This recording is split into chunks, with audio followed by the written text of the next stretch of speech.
जय माँ भगवती। हर हर महादेव। नमस्कार दोस्तों, स्वागत है आप सभी का हमारे दत्तात्रेय अध्यात्म ज्ञान में। आज हम श्री दुर्गा सप्तशती के द्वितीय अध्याय का हिंदी में अनुवाद जो है उसका पाठ करेंगे। प्रार्थना फिर से यही आप सभी से यह है कि जो भी लोग माँ भगवती के श्री दुर्गा सप्तशती का पाठ करना चाहते हैं वे सर्वप्रथम हिंदी में माई का पाठ करें, जिससे हमारे मन में भाव और अनुवाद दोनों ही हमें प्राप्त होगा। तो पाठ को हम प्रारंभ करते हैं।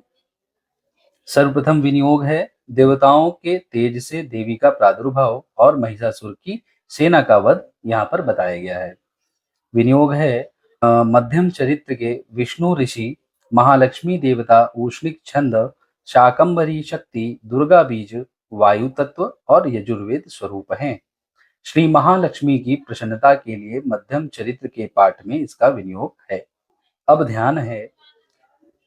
मैं कमल के आसन पर बैठी हुई प्रसन्न मुख वाली महिषासुरमर्दिनी भगवती महालक्ष्मी का भजन करता हूँ, जो अपने हाथों में अक्षमाला, फरसा, गदा, बाण, वज्र, पद्म, धनुष, कुंडिका, दंड, शक्ति, खड्ग, ढाल, शंख, घंटा, मधुपात्र, शूल, पाश और चक्र धारण करती हैं। तो यहाँ पर माता 18 भुजी माता का पाठ है। तो ऋषि कहते हैं, पूर्व काल में देवताओं और असुरों के पूरे 100 वर्ष तक घोर संग्राम हुआ था। उसमें असुरों का स्वामी महिषासुर था और देवताओं के नायक इंद्र थे। उस युद्ध में देवताओं की सेना महाबली असुरों से परास्त हो गई। संपूर्ण देवताओं को जीतकर महिषासुर इंद्र बन बैठा। तब पराजित देवता प्रजापति ब्रह्मा जी को आगे करके उस स्थान पर गए जहां भगवान शंकर और विष्णु विराजमान थे। देवताओं ने महिषासुर के पराक्रम तथा अपनी पराजय का यथावत वृत्तांत उन दोनों देवेश्वरों से विस्तार पूर्वक कह सुनाया। वे बोले, भगवान, महिषासुर सूर्य, इंद्र, अग्नि, वायु, चंद्रमा, यम, वरुण तथा अन्य देवताओं के भी अधिकार को छीनकर स्वयं ही सबका अधिष्ठाता बन बैठा है। वह दुरात्मा महिष ने समस्त देवताओं को स्वर्ग से निकाल दिया है। अब वे मनुष्यों की भांति पृथ्वी पर विचरते हैं। दैत्यों की यह सारी करतूत हमने आप लोगों से कह सुनाई। अब हम आपकी ही शरण में आए हैं, उसके वध का कोई उपाय सोचिए। इस प्रकार देवताओं के वचन सुनकर भगवान विष्णु और शिव ने दैत्यों पर बड़ा क्रोध किया। उनकी भौहें तन गईं और मुंह टेढ़ा हो गया। तब अत्यंत कोप में भरे हुए चक्रपाणी विष्णु के मुख से एक महान तेज प्रकट हुआ। इसी प्रकार ब्रह्मा, शंकर और इंद्र आदि अन्य अन्य देवताओं के शरीर से भी बड़ा भारी तेज निकला। वह सब मिलकर एक हो गया। उस महान तेज का वह पुंज जाज्वल्यमान पर्वत सा जान पड़ता। देवताओं ने देखा, वहां उसकी ज्वालाएं संपूर्ण दिशाओं में व्याप्त हो रही थी। संपूर्ण देवताओं के शरीर से प्रकट हुए उस तेज की कहीं तुलना नहीं थी। एकत्रित होने पर वह एक नारी के रूप में परिणत हो गया और अपने प्रकाश से तीनों लोकों में व्याप्त जान पड़ा। भगवान शंकर का जो तेज था, उससे उस देवी का मुख प्रकट हुआ। यमराज के तेज से उसके सिर के बाल निकल आए। भगवान विष्णु के तेज से उनकी भुजाएं उत्पन्न हुई। चंद्रमा के तेज से दोनों स्तनों का और इंद्र के तेज से मध्य भाग अर्थात कटि प्रदेश का प्रादुर्भाव हुआ। वरुण के तेज से जंघा और पिंडली तथा पृथ्वी के तेज से नितंब भाग प्रकट हुआ। ब्रह्मा के तेज से दोनों चरण और सूर्य के तेज से उसकी अंगुलियां हुई। वसुओं के तेज से हाथों की उंगलियां और कुबेर के तेज से नासिका प्रकट हुई। उस देवी के दांत प्रजापति के तेज से और तीनों नेत्र अग्नि के तेज से प्रकट हुए। उसकी भौहें संध्या के और कान वायु के तेज से उत्पन्न हुए। इसी प्रकार अन्य अन्य देवताओं के तेज से भी उस कल्याणमयी देवी का आविर्भाव हुआ। तदनंतर समस्त देवताओं के तेज पुंज से प्रकट हुई देवी को देखकर महिषासुर के सताए हुए देवता बहुत प्रसन्न हुए। पिनाकधारी भगवान शंकर ने अपने शूल से एक शूल निकालकर उन्हें दिया। फिर भगवान विष्णु ने अपने चक्र से चक्र उत्पन्न करके भगवती को अर्पण किया। फिर भगवान विष्णु ने अपने चक्र से चक्र उत्पन्न करके भगवती को अर्पण किया। वरुण ने भी शंख भेंट किया, अग्नि ने उन्हें शक्ति दी तथा वायु ने धनुष तथा बाण से भरे हुए दो तरकस प्रदान किए। सहस्र नेत्रों वाले देवराज इंद्र ने अपने वज्र से वज्र उत्पन्न करके दिया और ऐरावत हाथी से उतार कर एक घंटा भी प्रदान किया। यमराज ने काल दंड से दंड, वरुण ने पाश, प्रजापति ने स्फटिकाक्ष की माला तथा ब्रह्मा जी ने कमंडलू भेंट किया। सूर्य ने देवी के समस्त रोमकूपों में अपनी किरणों का तेज भर दिया। काल ने उन्हें चमकती हुई ढाल और तलवार दी। क्षीर समुद्र ने उज्ज्वल हार तथा कभी जीर्ण न होने वाले दो दिव्य वस्त्र भेंट किए। साथ ही उन्होंने दिव्य चूड़ामणि, दो कुंडल, कड़े, उज्ज्वल अर्धचंद्र, सब बाहुओं के लिए केयूर, दोनों चरणों के लिए निर्मल नुपुर, गले की सुंदर हंसली और सब अंगुलियों में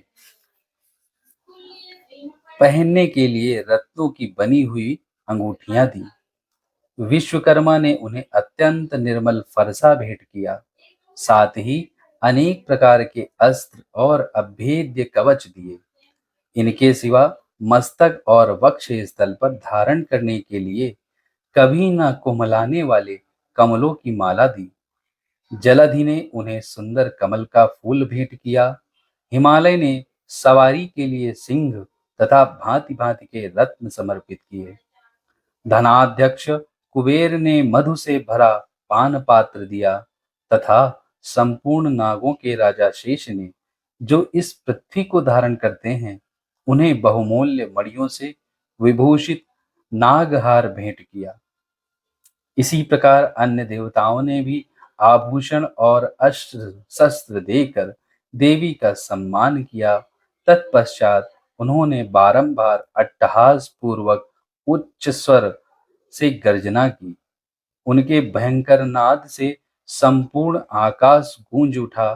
देवी का वह अत्यंत उच्च स्वर से किया हुआ सिंहनाद कहीं समा न सका। आकाश उसके सामने लघु प्रतीत होने लगा। उससे बड़े जोर की प्रतिध्वनि हुई, जिससे संपूर्ण विश्व में हलचल मच गई और समुद्र कांप उठे। पृथ्वी डोलने लगी और समस्त पर्वत हिलने लगे। उस समय देवताओं ने अत्यंत प्रसन्नता के साथ सिंहवाहिनी भवानी से कहा, देवी तुम्हारी जय हो। साथ ही महर्षियों ने भक्ति भाव से विनम्र होकर उनका स्तवन किया। संपूर्ण त्रिलोकी को क्षोभग्रस्त देख दैत्यगण अपनी समस्त सेना को कवच आदि से सुसज्जित कर हाथों में हथियार ले सहसा उठकर खड़े हो गए। उस समय महिषासुर ने बड़े क्रोध में आकर कहा, यह क्या हो रहा है? फिर वह संपूर्ण असुरों से घिरकर उस सिंहनाद की ओर लक्ष्य करके दौड़ा और आगे पहुंचकर उसने देवी को देखा, जो अपनी प्रभा से तीनों लोकों को प्रकाशित कर रही थी। उनके चरणों के भार से पृथ्वी दबी जा रही थी। माथे के मुकुट से आकाश में रेखा सी खींच रही थी। अपने धनुष के टंकार से सातों पातालों को क्षुब्ध किए देती थी। देवी अपनी हजारों भुजाओं से संपूर्ण दिशाओं को आच्छादित करके खड़ी थी। तदनंतर उनके साथ दैत्यों का युद्ध छिड़ गया। नाना प्रकार के अस्त्र शस्त्रों के प्रहार से संपूर्ण दिशाएं उद्भासित होने लगी। चिच्छुर नामक महान असुर महिषासुर का सेना नायक था। वह देवी के साथ युद्ध करने लगा। अन्य दैत्यों की चतुरंगिणी सेना साथ लेकर चामर भी लड़ने लगा। 60,000 रथियों के साथ आकर उद्दग्र नामक महादैत्य ने लोहा लिया। 1 करोड़ रथियों को साथ लेकर महाहनु नामक दैत्य युद्ध करने लगा, जिसके रोएं तलवार के समान तीखे थे। वह सिलोमा नामक महादैत्य 5 करोड़ रथी सैनिकों सहित युद्ध में आ डटा। 60 लाख रथियों से घिरा हुआ बाष्कल नामक दैत्य भी उस युद्ध भूमि में लड़ने लगा।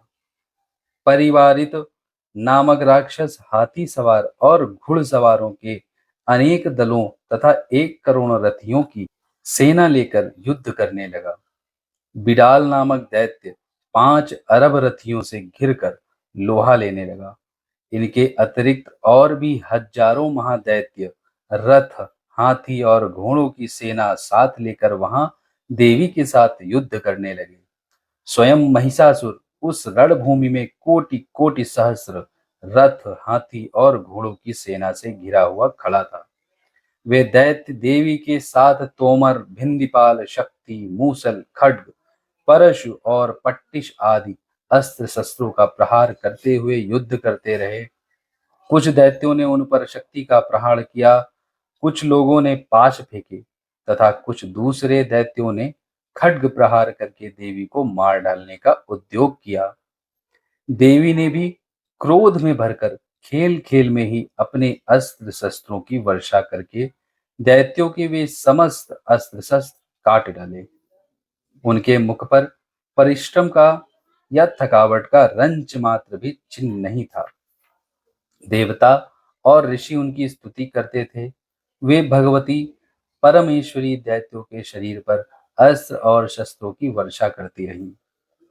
देवी का वाहन सिंह भी क्रोध में भरकर गर्दन के बालों को हिलाता हुआ असुरों की सेना में इस प्रकार विचरने लगा मानो वनों में दावानल फैला रहा हो।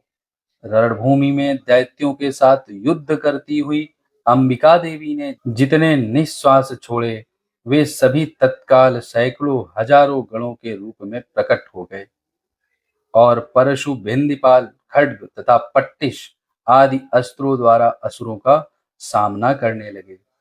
देवी की शक्ति से बढ़े हुए वे गण असुरों का नाश करते हुए नगाड़ा और शंख आदि बजाने लगे। उस संग्राम महोत्सव में कितने ही गण मृदंग बजा रहे थे। तदनंतर देवी ने त्रिशूल से, गदा से, शक्ति की वर्षा से और खड्ग आदि से सैकड़ों महादैत्यों का संहार कर डाला। कितनों को घंटे के भयंकर नाद से मूर्छित करके मार गिराया। बहुतेरे दैत्यों को पाश से बांधकर धरती पर घसीटा और कितने ही दैत्य उनकी तीखी तलवार की मार से 2 टुकड़े में बट गए। कितने ही गदा की चोट से घायल होकर धरती पर सो गए और कितने ही मूसल की मार से अत्यंत आहत होकर रक्त वमन करने लगे। कुछ दैत्य शूल से छाती फट जाने के कारण पृथ्वी पर ढेर हो गए। उस रणांगण में बाण समूहों की वृष्टि से कितने ही असुरों की कमर टूट गई। बाज की तरह चपटने वाले देव पिंडक दैत्यगण अपने प्राणों से हाथ धोने लगे। किन्हीं की बाहें छिन्न भिन्न हो गई, कितनों की गर्दनें कट गईं और कितने ही दैत्यों के मस्तक कट कट कर गिरने लगे। कुछ लोगों के शरीर मध्य भाग में ही विदीर्ण हो गए और कितने ही महादैत्य जंघें कट जाने से पृथ्वी पर गिर पड़े। कितनों को देवी ने एक बाह, एक पैर और एक नेत्र वाले करके 2 टुकड़ों में चीर डाला। कितने ही दैत्य मस्तक कट जाने पर भूमि पर गिरकर फिर उठ जाते और केवल धड़ के रूप से अच्छे अच्छे हथियार हाथ में ले देवी के साथ युद्ध करने लगते थे। दूसरे कबंध युद्ध के बाजों की लय पर नाचते थे। कितने ही बिना सिर के धड़, हाथों में खड्ग, शक्ति और रिष्टि लिए दौड़ते हुए तथा दूसरे दूसरे महादैत्य ठहरो ठहरो यह कहते हुए देवी को युद्ध के लिए ललकारते थे। जहां वह घोर संग्राम हुआ, वहां की धरती देवी के गिराए हुए रथ, हाथी, घोड़े और असुरों की लाशों से ऐसी पट गई थी जबकि वहां चलना फिरना भी असंभव हो गया था। दैत्यों की सेना में हाथी, घोड़े और असुरों के शरीरों से इतनी अधिक मात्रा में रक्तपात हुआ था कि थोड़े ही देर में वहां खून की बड़ी-बड़ी नदियां बहने लगीं। जगदम्बा ने असुरों की विशाल सेना को क्षण भर में नष्ट कर दिया, ठीक उसी तरह जैसे तृण और कांट के भारी ढेर को आग कुछ ही क्षणों में भस्म कर देती है। और सिंह भी गर्दन के बालों को हिला हिलाकर जोर जोर से गर्जना करता हुआ दैत्यों के शरीरों से मानो उनके प्राण चुने लेता था। वहां देवी के गणों ने भी उन महादैत्यों के साथ ऐसा युद्ध किया जिससे आकाश में खड़े हुए देवतागण उन पर बहुत संतुष्ट हुए और फूल बरसाने लगे। इस प्रकार श्री मार्कंडेय पुराण में सावर्णिक मनवंतर की कथा के अंतर्गत देवी महात्म्य में महिषासुर की सेना का वध नामक दूसरा अध्याय पूर्ण होता है और हमारा वीडियो भी पूर्ण होता है। तो भगवती के ये द्वितीय अध्याय का पाठ था। जो भी इसका पाठ करते हैं हिंदी में तो उनको क्या कथा है यह पूर्ण रूप से मालूम होगी। उसके बाद संस्कृत में पाठ करें। वीडियो यदि आपको अच्छा लगा हो तो लाइक करिएगा, चैनल को सब्सक्राइब करिएगा। आपके लाइक और सब्सक्राइब करने से हमें प्रेरणा मिलती है कि हम इस प्रकार के वीडियो और बनाएं। और यदि आपका किसी प्रकार का कोई प्रश्न हो तो हमें आप कमेंट में लिखकर बता सकते हैं।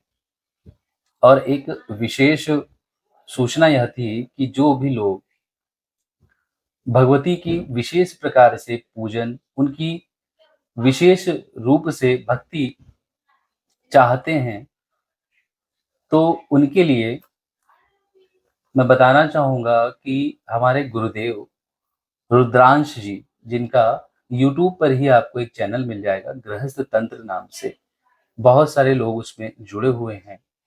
तो जो लोग ये वीडियो सुने और उसमें ना जुड़े हों तो उनसे यही प्रार्थना रहेगी कि यदि आप सत्य में देवी भक्त या फिर शिव भक्त, विष्णु भक्त, आप सत्य में भक्ति करना चाहते हैं, विधि विधान से चलना चाहते हैं तो अवश्य ही उस चैनल से जुड़ें जिससे आपका कल्याण हो। कहीं और इधर उधर जाने से अच्छा है कि आप सही जगह पर जाएं। और यह बताना मेरा कर्तव्य था क्योंकि किसी भी सनातनी की या भक्त की हानि ना होने पावे, इसके लिए ही हम सभी वीडियो आदि बना करके प्रयत्न करते हैं। तो आज के लिए इतना ही। जय मां भगवती।